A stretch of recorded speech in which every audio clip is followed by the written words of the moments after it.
Chapter 346, and this chapter was pretty freaking.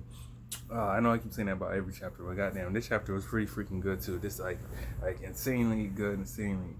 It started on boy Karapika and Leorio.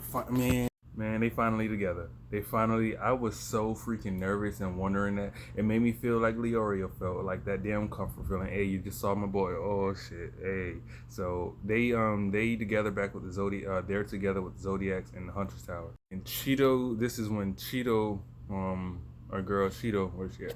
Right here, gives all the Zodiacs the rundown of how things are really about to go down on this voyage of the Black Whale and towards the to the Dark Cloud. And I'm really again with Loyorio on this shit. You mean to tell me that we're supposed what he said we're supposed to deal with a calamity that's even worse than the Chimera ants?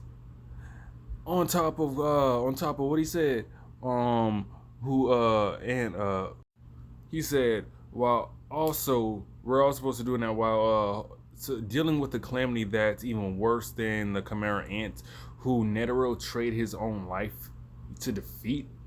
And on top of that, we're supposed to do it while holding back the reins of the president's own son. This ain't a this is a massive order, a massive overtaking, bro. Like this shit, like this when this like really hits the fan, this not even gonna seem like it's Hunter anymore, but it is.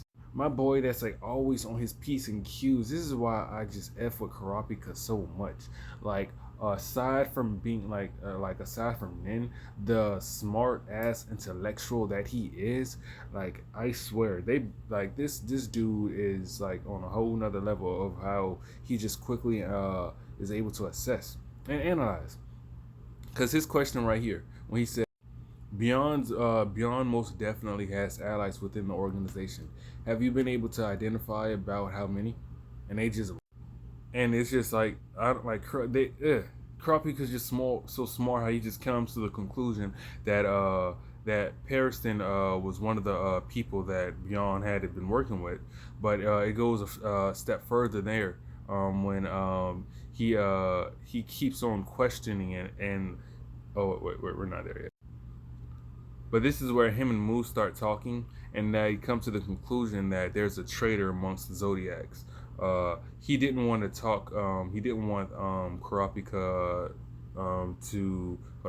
So right here, when Karapika, what he says, yeah, when he says this part right here, Moo was like, "Hey, let's talk. Have a talk outside." So they start conversing outside, and this is when he's like, "Yeah, there's a traitor amongst the Zodiacs."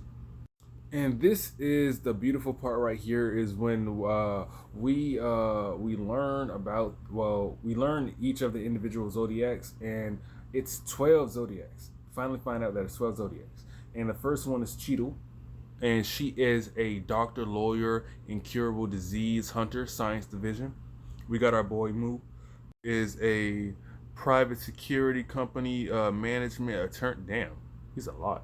He's a private security company management attorney, crime hunter, and he's part of the intelligence division. All right, Moo.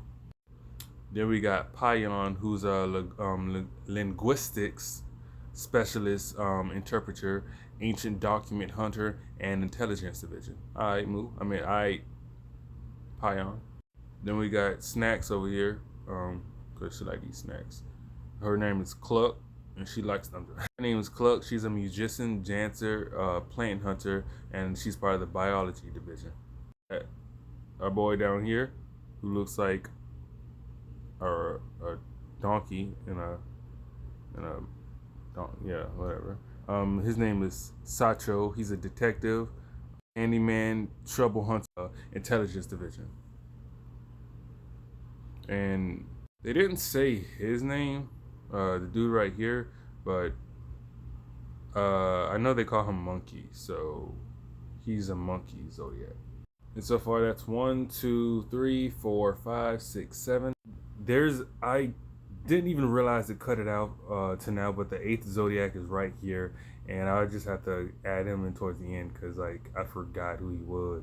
But yeah, the eighth one's right there. He's that big guy with the afro. He was I forgot what the he was, but I'm gonna have to look back at it. It was something I was it's nothing to do with fighting, but yeah. Here's his fighting right here. Number nine. What is this? Kanzai. He's a bodyguard, treasure hunter, defense division. And you got Snake Lady. Her name is Jiro. She's a coroner, chemist, and she's a poison hunter, science division. And then we got that was 10, and we got 11 right here, which is Leorio. He's the medical student, rookie, science division. And then we got our boy Kurapika, who is the No Straw family young boss hunter, tennis division. All right, there we go. That's all 12 Zodiacs. Y'all see our boys? Listen, they rising in the mother effing ranks, bro.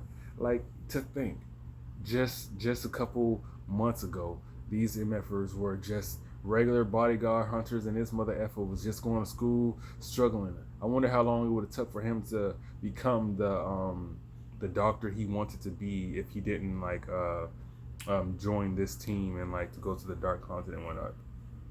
Right. See, that's the eighth zodiac I was talking about. That's monkey. I like how Kurapika and them two sit across from each other. That shit like comfort. All right, my boy. It's an ass of food. Can't lie, I be grubbing. And in this next scene, we had like, I'm not gonna lie, I feel like this voyage to the Dark Continent is going to make me love really like Gene, because this dude like I feel like he understands like the way he just plays with his aura, like right here, like he's talking about what he says, take a small part of the surrounding aura and turn it into a little wart. And then he just starts moving it. You see? And then he starts making more. And then he starts making multiple on both hands. And I feel like this dude's aura is just so like, I feel like it's smooth and like, I don't know. I feel like his aura reminds me of Gon times 100. Like, I feel like Jing is probably on like a whole nother level. Like, I don't know, maybe I'm just overhyping him, but like from the stuff like this, stuff like this, I've never seen like any, like, I don't know. It's fascinating. Look at it. It's a little bunny and a horse and a little snake. Look like. And then and then Spiral here and Jing. Jing and them have a little word exchange about like having a competition or something, and Gene just lets out how he's just also a smart ass intellectual. Not only he's just freaking smart. He lets out how he knows all these unknown languages, and it just puts old Spiral to shame. Find out that Spiral Head is a ghost in their world. What he said, Darvard University. He's a professor at Darvard University and just got put to shame by a young brother that he said never even went to school. He just learned it on his own because he's just that guy. He's him. Jing is him of this universe. And I love this little, like, I don't know how to really describe it, but it's the way Jing, like, okay, not Jing, I'm sorry, Periston talks about how the Hunter exam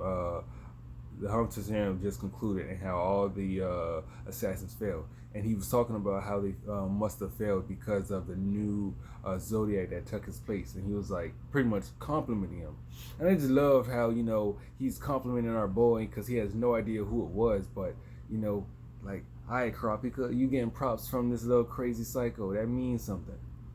And he coming here with his little attitude because he failed. And him and his crew start tripping on Jing because they won't accept him as number 2 They're like, what? Wait, what's happened in the time that we've been gone? Your number, wait, what? Like, we're not doing that.